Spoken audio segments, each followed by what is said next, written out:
Evo za jutro, dakle to što želim s vama podijeliti, u 2. Korinčanima apostol Pavao u 3.6 govori evo ovu riječ.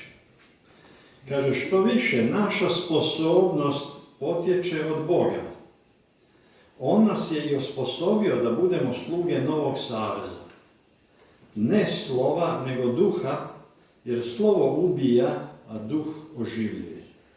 Evo, to je dakle početni tekst, ovdje cijelo 3. poglavlje ima stvari, evo kako Gospod bude vodio.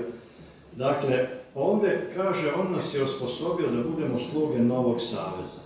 Otkad sam došao u crkvu i često i ovako i učimo cijelu Bibliju, onda sam primijetio da su kršćani često mentalno u Starom Zavjetu. Mentalno u svim onim, naravno, događajima koje čitamo, a koje imaju duhovnu pouku, ali smo mentalitetom u Starom Savezu. Jel? A kaže Pavao da smo osposobljeni da budemo sluge novoga saveza, jer slovo ubija, a duh oživljava. Dakle, slovo, bez obzira što smo u Starom Savezu, ako ostanemo na slovu, dakle, ovog riječi, mi možemo čitati sve poslanice, sve to i biti na slovu i zapravo slovo ubija, onda on kaže to je mrtva religija. Zašto kršćanstvo, često reformacija, je odbacila mnoge one stvari koje Rimska crkva ima i njeguje kao idolopoklonstvo, ali je otišla u mentalno-intelektualnu religiju. Dakle, intelektualno-mentalna religija koja skuplja znanje, zna slovo, ali nema duha. Nema duha, nema života. Život fali. Zato su probude se događale i uvijek spominjemo Moravce, 18. stoljeće, pa onda još Velška probuda, pa ova, pa Pentekosna i tako dalje, gdje su ljudi čitajući Novi Zavjet, djela apostolska, rekli, gledaj, tamo se Duh Sveti izlio i tamo se nešto drugo događalo. Naravno je Bog bio prisutan i ja vam kažem, dok sam proučavao ta djela apostolska od našeg brata, a to me je vratilo kršćanstvu. Sam bio već u islamu, već sam bio u okultizmu, u astrologiji, u vračarstvu svakoga tipa i onda čitajući tu knjigu i djela apostolska sam rekao, ovo je nešto drugo. Dakle, crkva ispunjena silom Božjom, prisutstvom Božjim, nadnaravna djela se događaju, ozdravljenja, iscjeljenja i tako dalje. A najvažnija stvar, kaže, mnoštvo vjernika bilo je jedno srce i jedna duša. Prodavali su imanja koje su imali za braću koja su bila progonjena. Dakle, to je jedno jedinstvo, to donosi krštenje duhom, o kojem mi, uz svo dužno poštovanje, nas svi na ovim prostorima ne znamo ništa. Ne znamo ništa, zero, nula. Zato Moravce dijelim. Dakle, češka braća na Cincendorfovom tamo imanju, kad su se okupili, svađali i onda kad su prestali, kad su molili, kad je Sveti Duh sišao od podne do ponoći, sve je bilo strašno. Ljubav međusobna, glad za Božjom riječi, misija na sve 4 strane. U 25 godina, tamo čitajte, 100 misionara su izašle na sve 4 strane svijeta. Mi ovdje svjedočimo 100 godina, ne znam, svjedočanstva, vjere i ovo i ono. Od par stotina smo na 1700 i tako dalje, da ne pričam. Trebalo je već biti 500.000 na ovom prostoru. Ovdje rata ne bi bilo, ali potom. Dakle, duhovna probuda, duhovna sila. I ovdje kaže, i još jednu stvar što ću vam reći. Mi kad čitamo, recimo, evo, na primjer, 2. Korin, svako drugo, mi zaboravljamo da su ovo poslanice 1. stoljeća. Kada je rana crkva, kada je iskustvo izlića duha bilo svako malo. I kad su oni hodili u sili Svetoga Duha. I zašto Pavao kaže, što više naša sposobnost potječe od Boga. I ovdje u 4.7 govori, ali to blago nosimo u glinenim posudama, da se vidi da ova izvanredna moć pripada Bogu, a ne potječe od nas. Dakle, u duhovnom krštenju izliće sile velška probuda u godinu dana donijela je 100.000 novorođenih duša. U godinu dana 100.000. Dakle, mi uvijek kažemo Bog radi ovo, Bog radi ono, među nama mi radimo, trudimo se, pa to pripisujemo Bogu. Bojim se da smo ugadili. Kad Bog radi, onda 1000 ulaze u kraljevstvo. Petar propovjeda riječ, 3000.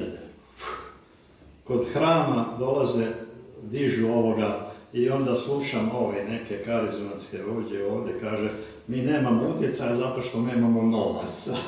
Čovjek stalno govori o Svetom Duhu, ali kaže čovjek, kad bi imali novaca, mi bi onda imali utjecaj u ovom svijetu. Ja sam rekao, nisam to očekivao od toga.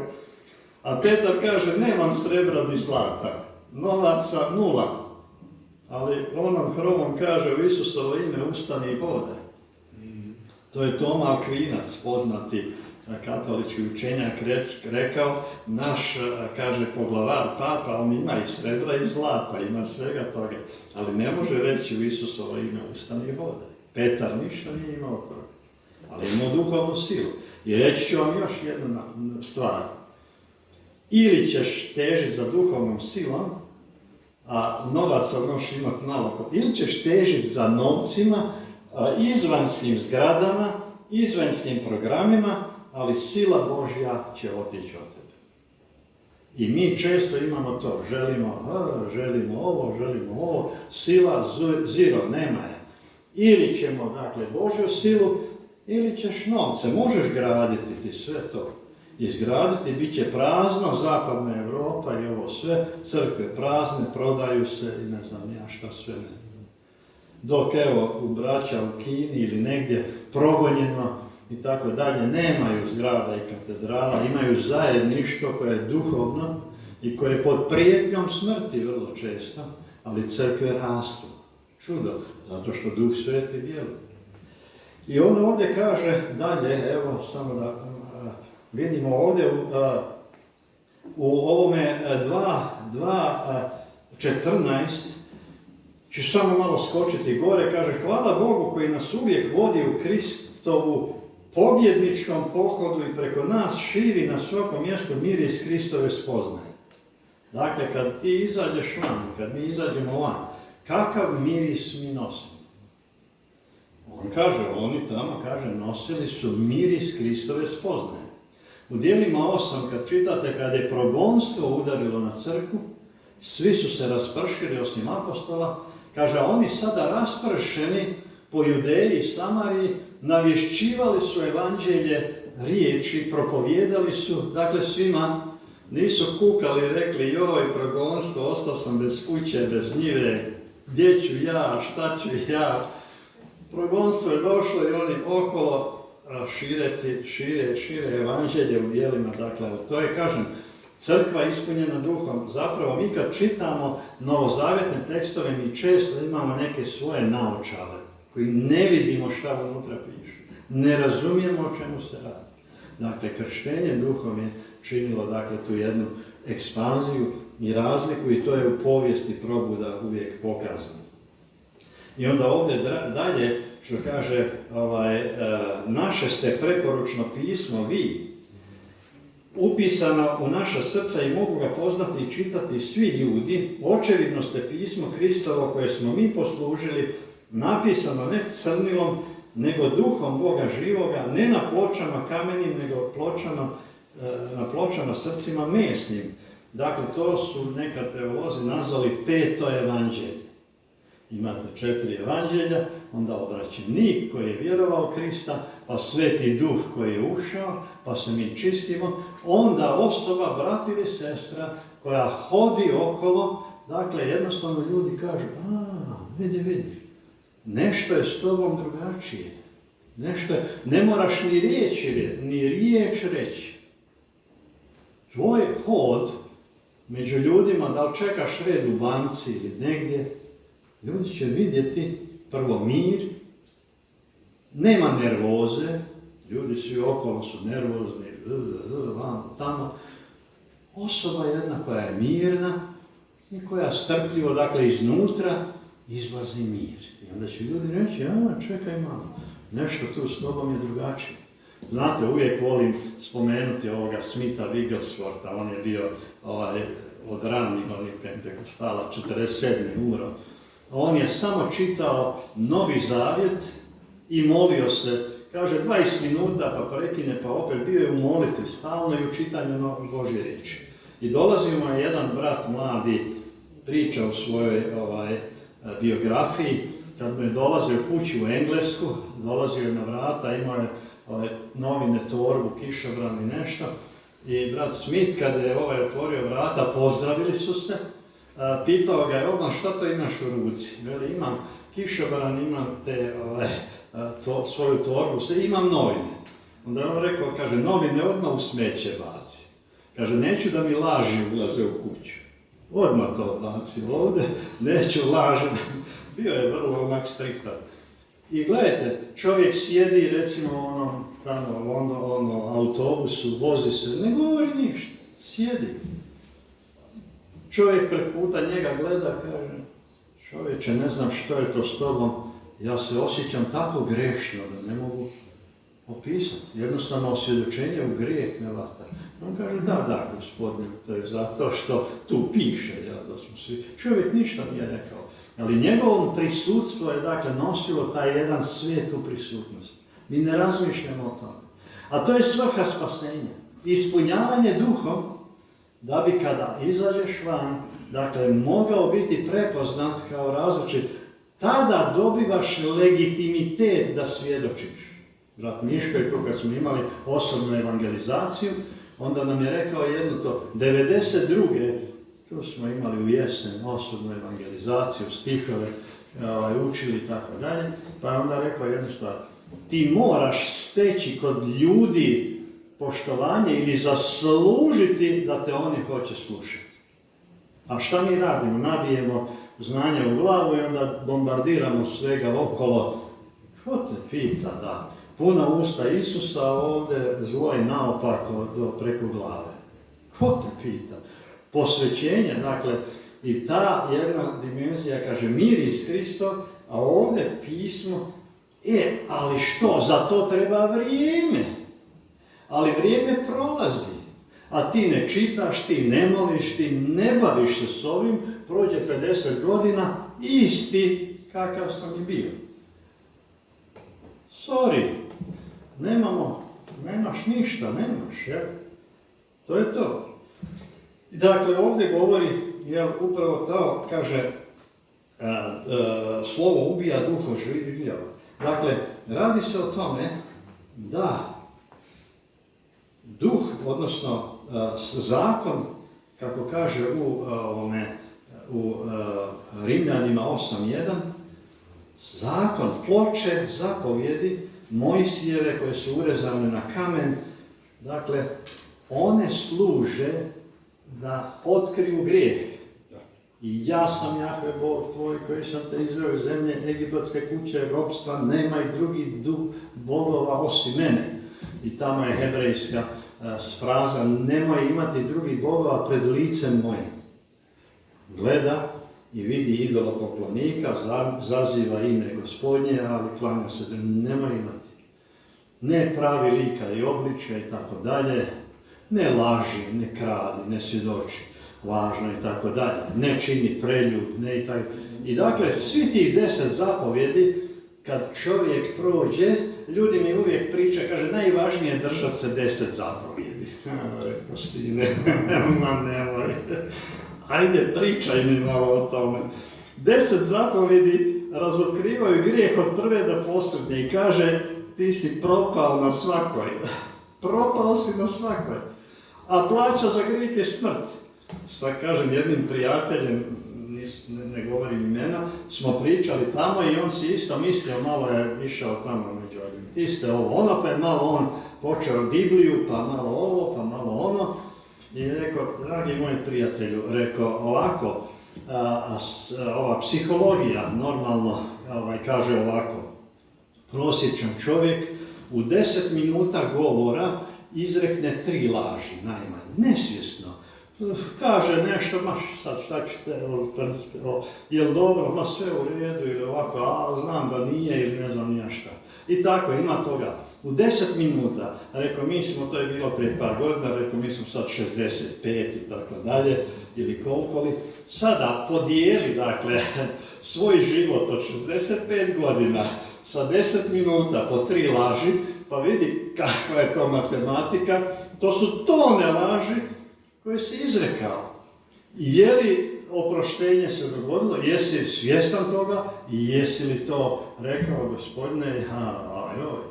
Dakle, i kada postanemo novo stvorenje, naš tjelesni aparat opet hoće lagati, hoće slagati, hoće ukrast, hoće preljubno činiti. Ali, unutra Sveti Duh stanuje, ako stanuje, on kaže stop, alarm.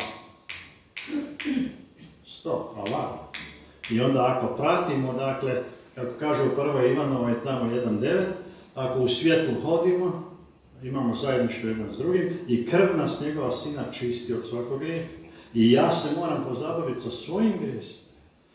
Ljutnjom, oholost, bahatost, svađalost. A se moram sa svojim, a ne sa vašim, a vi se morate sa svojim. I zato ne možemo imati novozavjetnu crkvu, gdje Sveti Duh ide i čini, izgrađuje nas, dakle, u snazi Duha Svetoga i čini, dakle, nadnaravne stvari. Kristu nam, dakle, vrlo često, dakle, crkve su zapravo samo društvena okupljališta. Tijelo, gdje je tijelo, dakle, crkve, gdje je Isus glava, nadnaravna, dakle, djelovanja Duha Svetog za transformaciju karaktera, nadnaravna djela darovi Duha Svetog su tamo. I, dakle, prorokovanje i ozdravljenja i čudesa i sve ostalo. Mi priječimo, dakle, nadnaravnu silu svojim, kako bi rekli, nesvjesnim stvarima koje, dakle, proizvod našeg tijela. I ovdje kaže samo, evo da pogledamo dalje, malo kratko. Dakle, ovo je, kaže ovako, pa ako je služba koja vodi u smrt, a to je Mojsijeve ploče i zakon, koja je u kamenje uklesana slovinama, bila dana u tolikoj slavi. Dakle, slavno i moćno davanje 10 zapovjedi, narod je svjedočio silna djela. Kaže, sinovi Izraelovi nisu mogli promatrati, jer kaže ovako, lice Mojsijevo zbog slave prolazne lica njegova. O čemu se radi? Kad je Mojsije išao uz razgovor s Bogom, izlazak 34, gledajte, u izlasku 34, on kaže, Pavao, dakle, spominje taj događaj i kaže ovako, dakle, Mojsije, kaže, napokon Mojsije odlazi na Sinajsko brdo da primi zapovjedi i da bude s Bogom. 29. Napokon Mojsije siđe sa Sinajskog brda, silazeći s brda nosio u rukama ploče svjedočanstva. Gledajte ovo, nije ni znao da iz njegova lica zbog razgovora s Jahvom izbija svjetlost. Ostao tamo i kad je došao, ljudi su vidjeli, iz njega sjaj izbija. I to je, dakle, uvijek stvari kad se nalazimo u Božoj prisutnosti, otisak slave Božje mora dati jedan pečat, dakle, u naše. I kaže, kad je Mojsije, kaže, samo da vidimo ovdje,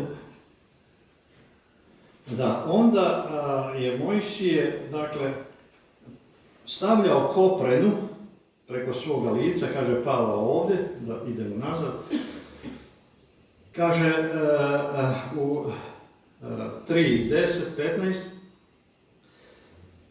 govori o Izraelu, kaže, budući da imamo takvu nadu, nastupamo s velikom otvorenošću, a ne kao Mojsije, koji je stavljao pokrivalo na lice svoje, da sinovi Izraelovi ne vide izbleđenje sjaja. Dakle, što se događalo? Onda je Mojsije stavljao koprenu preko lica, jer taj sjaj koji je izbijao, opadao i sada tu ima ta jedna činjenica da je on uvijek stavljao tu koprenu. Kaže, i sada, kaže ovako, ali njihovi su umovi stvrdnuli do dana današnjeg, naime isto pokrivalo ostaje kad se čita Stari Zavjet.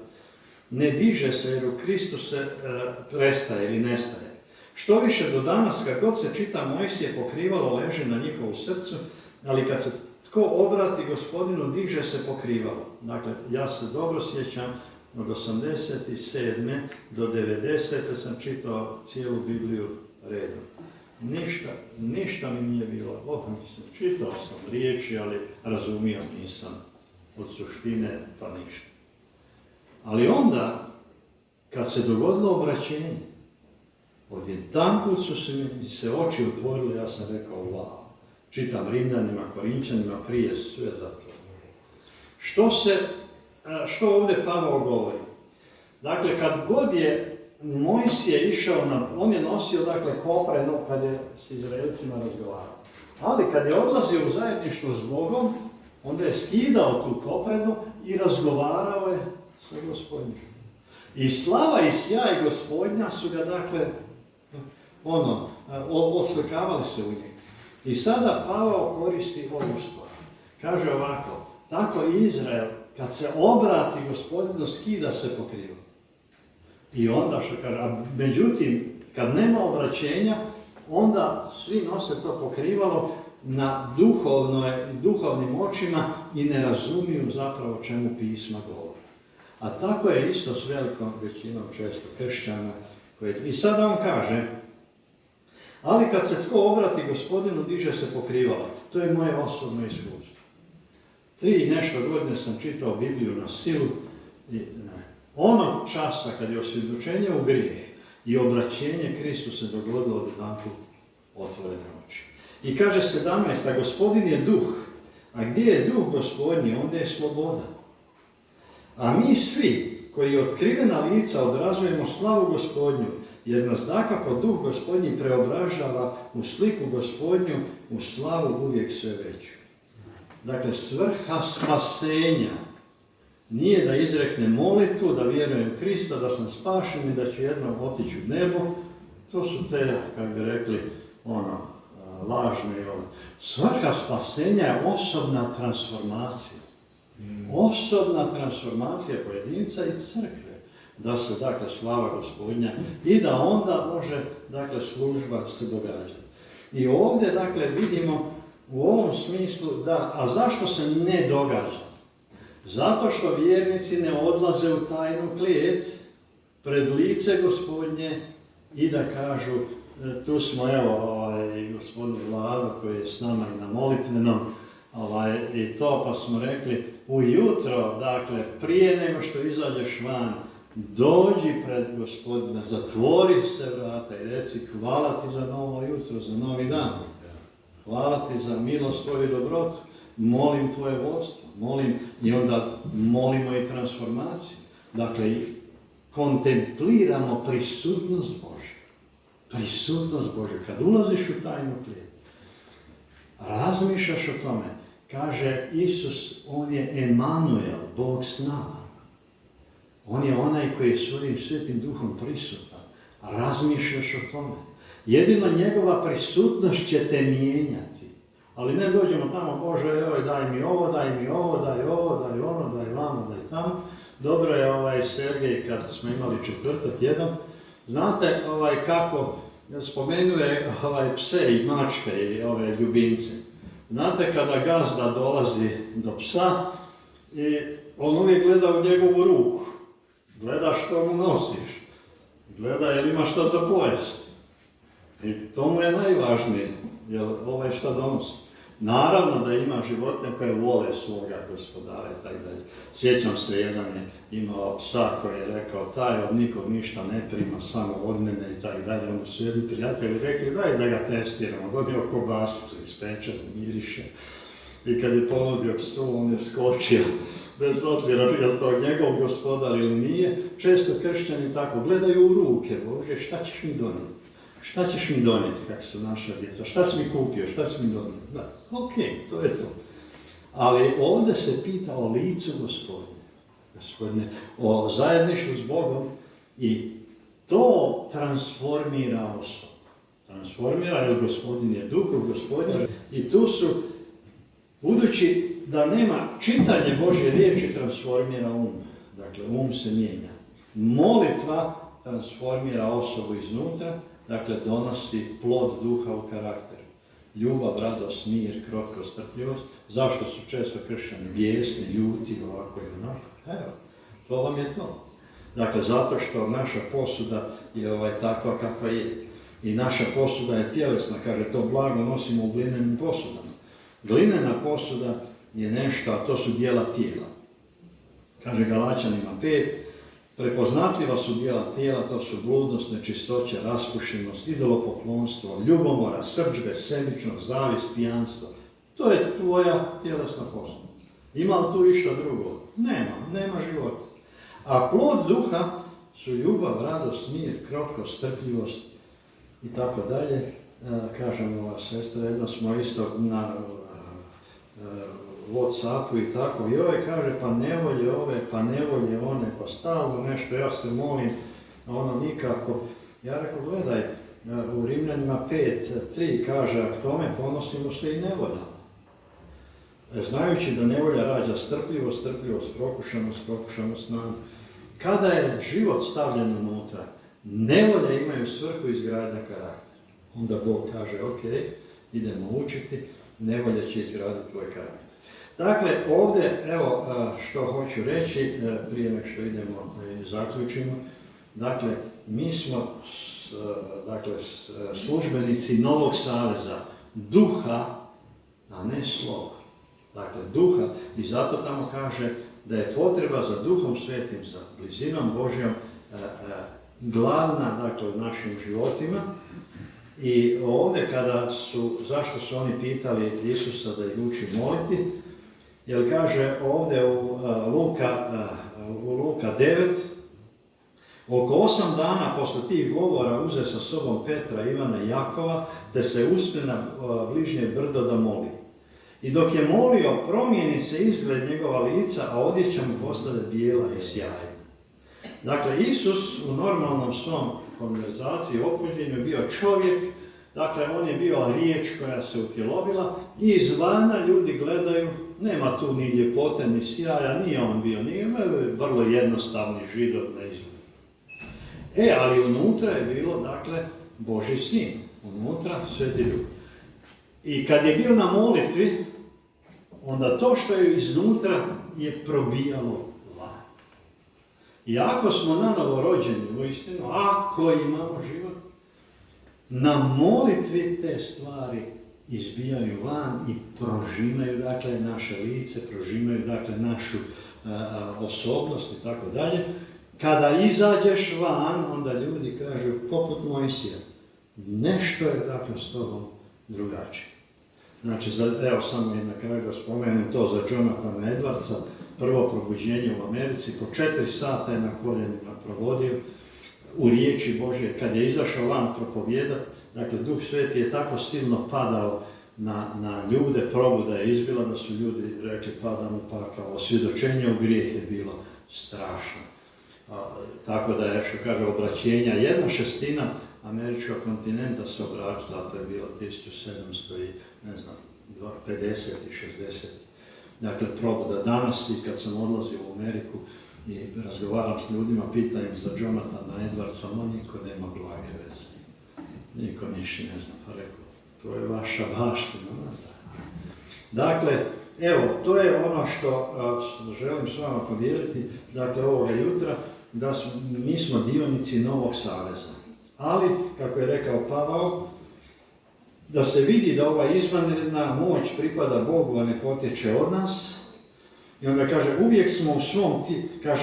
uvijek u svom tijelu nosimo umiranje Isusovo, da se u našem tijelu očituje Isusov život. Umiranje čega? Tjelesnih poželja. Dakle, usmrćivanje tjelesnih poželja, da bi se Isusov život mogao manifestirati. Kaže, mi se uvijek, premda živimo, predajemo smrti zbog Isusa, uvijek usmrćujem, dakle, svoju tjelesnost, svaku gnjev, srdžbu, bijes, ovo i ono, ne smijem, iako izbije, ne smijem mu davati život. Jer ako ne kažem stop sebi, ono će bujati. To usmrćuješ, ne hraniš ga, ne daješ mu život.